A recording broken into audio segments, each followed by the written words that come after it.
최근 금융감독원이 카카오 모빌리티에 대해 감리 중이라는 보도가 나온 가운데 카카오 모빌리티가 금융감독원이 가맹계약과 업무 제휴계약을 하나의 계약으로 간주하고 있다는 보도에 대해 사실과 다르다며 반박에 나섰습니다. 카카오 모빌리티는 지난 31일 입장문을 통해 이 같은 사실을 알리고 이번 금융감독원의 감리 진행이 매년 공시대상 기업을 대상으로 임의 표본을 선정해 진행하는 재무제표 심사 및 감리라고 밝혔습니다. 다만 해당 과정에서 가맹택시의 가맹계약과 업무 제휴계약의 회계 처리 방식이 당국과 견해 차이가 있어 자세의 입장을 성실하게 소명하고 있다고 전했습니다. 카카오 모빌리티가 말하는 가맹계약과 업무 제휴계약은 각각 KM솔루션 가맹회사 간의 가맹계약과 카카오 모빌리티 가맹회사 간의 업무 제휴계약을 뜻합니다. 먼저 가맹계약의 경우 카카오 모빌리티의 자회사 KM솔루션이 가맹계약서 13조에 따라 차량관리, 배차 플랫폼 제공, 전용 단말기 유지보수, 경영관리, 정기적인 가맹서비스 관리 등 가맹서비스를 가맹회원사에 제공하고 그 대가로 운행 매출의 20%를 로열티로 받는 계약입니다. 반대로 업무 제휴 계약의 경우 카카오 모빌리티가 카카오티 블루의 가맹회원사 중 해당 계약을 맺은 사업자로부터 차량 운행 데이터와 광고, 마케팅 등의 지원을 제공받고 그 대가를 지급하고 있음을 뜻합니다.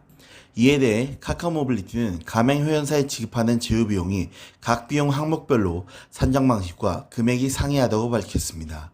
카카오 모빌리티는 이러한 두 계약이 서로 귀속될 수 없다면서 KM솔루션이 수취하는 계속가맹금은 가맹택시 서비스 제공을 위한 목적인 반면 업무 제휴 계약은 완전히 별개의 사업 분야에서 광범위하게 사용되고 있어 별도의 계약으로 처리되는 것이 회계 원리와 경제적 실질에 부합한다고 주장했습니다.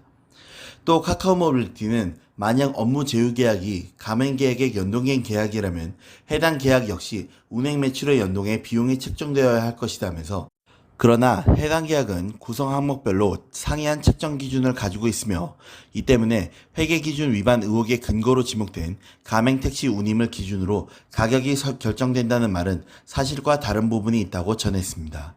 이 밖에도 카카오 모빌리티는 입장문을 통해 해당 계약들이 구속력이나 강제성을 가지고 있지 않고 독립적으로 운영되고 있다고 밝혔으며 계속가맹금의 비율은 글로벌 모빌리티 시장을 참고한 것으로 외형 부풀리기를 위해 임의로 책정한 것이 아니라고 반박했습니다. 또 가맹택시에 대해서도 운행 데이터에 독립된 경제적 가치가 있다고 보고 업무 제약 계약을 통해 정당한 대가를 지불하고 있다고 전했습니다. 이 밖에도 상장을 위한 매출 부풀리기라는 시각도 무리한 해석이라면서 부인했습니다.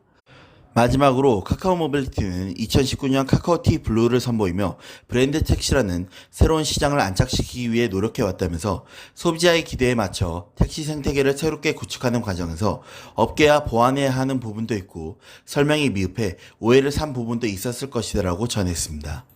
카카오 모빌리티는 이번 감리를 계기로 사업 현황을 성실하게 소명해 오해를 바로잡고 보다 성숙한 서비스를 위해 보완이 필요한 부분들을 개선해 나갈 예정입니다. 소비자경제신문 권찬욱입니다.